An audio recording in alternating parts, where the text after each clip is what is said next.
Hey guys, so may nag-message sa atin dito sa Facebook. Sabi niya, Kuya, I have 5K, no? I'm assuming na 5,000 pesos ito.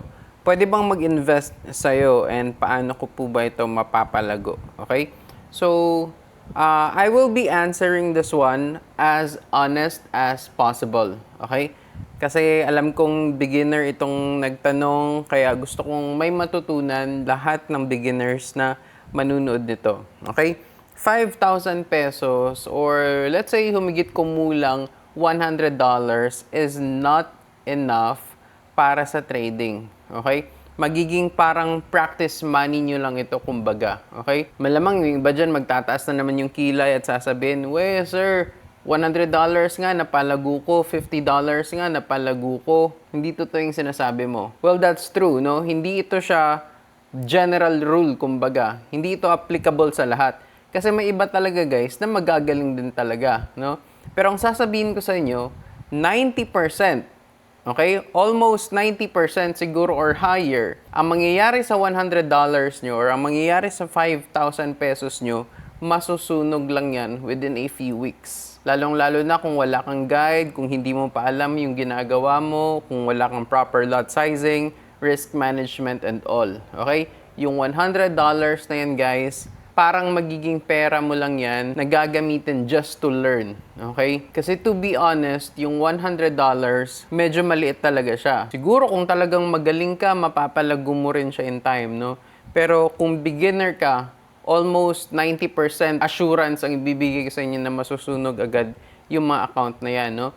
Posibleng manalo kayo sa mga unang araw, maybe yung tinatawag nilang beginner's luck, no? Pero in reality talaga niyan guys, most of the time, masusunog talaga yung mga account na mabaguhan. Kasi ako guys, in reality, nung nagsimula ako dito, napakarami ring pera yung nawala bago ko naintindihan muna yung tinatawag na trading, okay? Leverage trading. Hindi siya eksakto na naglagay ako ng $100 and that's it, napalago ko na, hindi, no? Kung susumahin siguro, ang total talo ko, humigit kumulang 50,000 pesos na. Sa pag-aaral pa lang yan guys, ha? Hindi ka pa nakapag-break even. Gets nyo ba? Kasi maglalagay ka ng $100 ngayon, masusunog. Tapos, next time na naman, may nakita ka na naman na bagong strategy, maglalagay ka na naman ng $100, masusunog na naman, no? So, ayokong mangyari sa inyo yung ganun, guys. Kaya ito yung magiging advice ko sa inyo. Alisin niyo muna sa mind nyo yung idea na mapapalago nyo yung $100, no? What you can do is use that $100 and open a cent account. Okay? Ano ba yung cent account? Sa madaling salita kasi guys, kapag nag-open ka ng cent account, yung $100 mo, i-convert nyo yan ngayon sa 10,000 cents. Okay? Parang naging centavo yung pera mo kumbaga. 10,000 cents is equal to $100. Gets ba? Ganun yung conversion. Now, bakit mahalagang mag-cent account muna? Okay? Kasi nga, dahil centavos na yung ginagamit nating pang trade, maliit lang yung capital na ilalabas mo. Okay? Naging centavos lang din yung capital na ilalabas mo. Kapag natalo ka man, centavos lang ang mawawala sa'yo. Kapag nanalo ka man, centavos lang rin ang gains mo. Dahil naging centavos siya, na-convert siya into cents, hindi agad-agad masusunog yung account mo. Okay? Para siyang naging demo trading, kumbaga. Gets nyo ba sa demo trading? Kapag nag-open kayo ng demo trading, bibigyan nila kayo ng 10,000 US dollars play money. So parang ganun din sa cent account. Magiging 10,000 US cents ang nangyari. Okay? Ang kaibahan nito sa demo trading hindi ka kakabahan kasi hindi naman totoong pera, 'di ba? Pero sa cent account, medyo kakabahan ka ng konti kasi real money siya. Although cents lang siya or centavos lang yung gains mo or losses mo, pero real money pa rin 'yun. Kapag natalo ka, mawawala yung cents mo, mababawasan, right? So, may konting fear, may konting emotion. Kaya instead na mag-demo trading kayo, guys, direct kayo sa cent account. Kasi small risk lang siya, but at the same time, magkakaroon kayo ng real concept of trading. Magkakaroon kayo ng fear, magkakaroon kayo ng greed, magkakaroon kayo ng takot na baka mawala ang pera nyo. And magkakaroon kayo ng joy na, uy, nadagdagan ng centavos yung pera ko. Okay? So, mag-open ng Cent account, okay? Para dun sa mga beginner na wala pang sapat na capital and wala pang alam sa trading. Okay? Cent account. Now, sir, ano ba yung mga broker na merong Cent account? Punta tayo ngayon dito sa ating computer, guys.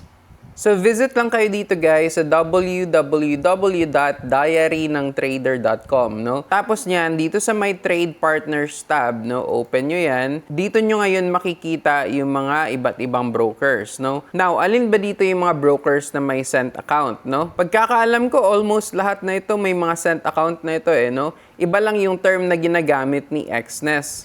Ang gamit niya is ultra low, no? Ultra low account. Pero katumbas din yun ng Cent account. Okay?